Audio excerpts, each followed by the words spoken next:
The client works in the technology sector. What makes this incident quite special is that the client was owned by a much larger company, and they have separate networks, separate IT providers, separate security boundaries, and that makes response challenging.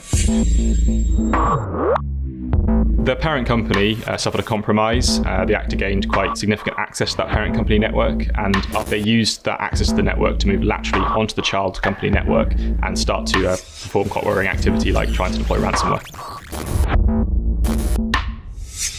In the case of ransomware actors, we know that they move around quite quickly around compromised networks. They'll look for key administrative assets and backup servers, and they're looking to deploy ransomware as quickly as possible to get the financial payout.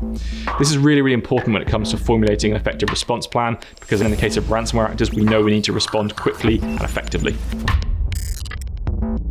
So we started to work with the client to understand the business impact of severing the connection with the parent company network. And once we understood that it was an acceptable risk, we worked with the client to first separate the connection coming in from the parent company network, block the connections going out that the attacker was using, and then remotely kill the malicious programs that were running on the compromised endpoints.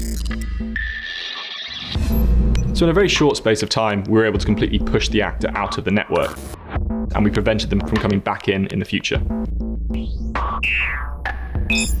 What I love about this job is the real-world impact aspect. I know that myself and the team that I work with make a real impact on a day-to-day basis, and we've had a real hand in preventing attackers from compromising networks, deploying ransomware, and crippling organizations when it comes to cyber attacks.